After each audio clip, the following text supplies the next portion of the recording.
પ્રશ્ન 1.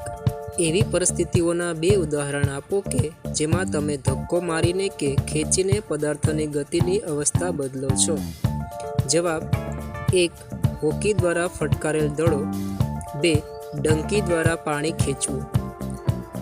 પ્રશ્ન 2. એવી પરિસ્થિતિઓના બે ઉદાહરણ આપો કે જેમાં લાગુ પાડેલા બળના કારણે પદાર્થોના આકાર બદલાય છે. જવાબ 1. કથરોટમાં રાખેલ લોટને હાથ વડે દબાવવાથી આકાર બદલાય છે. 2. માટીના પીંડાને હાથ વડે દબાવવાથી તેનો આકાર બદલાય છે. પ્રશ્ન 3. નીચેના વાક્યોમાં ખાલી જગ્યા પૂરો. 1. કૂવામાંથી પાણી ખેંચવા માટે આપણે દોરડા પર ખાલી જગ્યા લગાવવું પડે છે. જવાબ બળ. 2. એક વિદ્યુતભારિત પદાર્થ વિદ્યુતભાર રહિત પદાર્થને પોતાની તરફ ખાલી જગ્યા છે. જવાબ આકર્ષે.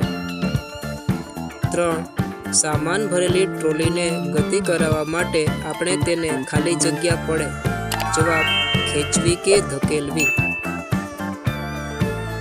પ્રશ્ન 4.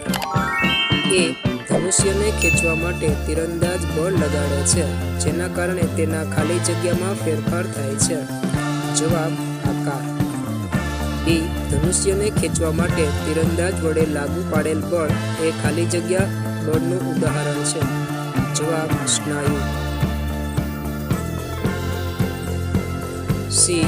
બાણની ગતિની અવસ્થા બદલવા માટે જવાબદાર બળનો પ્રકાર એ ખાલી જગ્યા બળનું ઉદાહરણ છે. જવાબ સંપર્ક.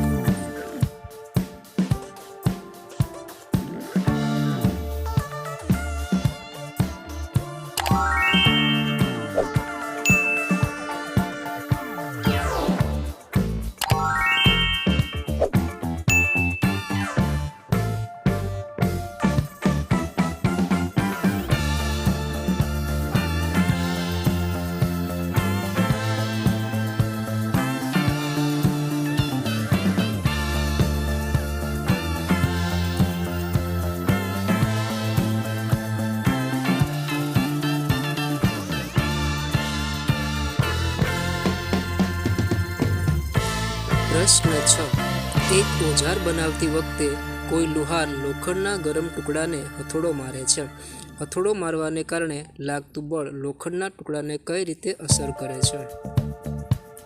જવાબ લુહાર દ્વારા હથોડો મારવાને કારણે લાગતા બળને લીધે લોખંડના ટુકડાના આકારમાં બદલાવ આવે છે. પ્રશ્ન 7. એક ફૂલાવેલા ફુગ્ગાને સિન્થેટિક કાપડના એક ટુકડા વડે ઘસીને એક દિવાલ પર દબાવવામાં આવ્યો. એવું જોવા મળ્યું કે ફુગ્ગો દિવાલ સાથે ચોંટી જાય છે. દિવાલ અને ફુગ્ગા વચ્ચે થતા આકર્ષણ માટે કયું બળ જવાબદાર હશે? જવાબ સ્થિર વિદ્યુત બળ.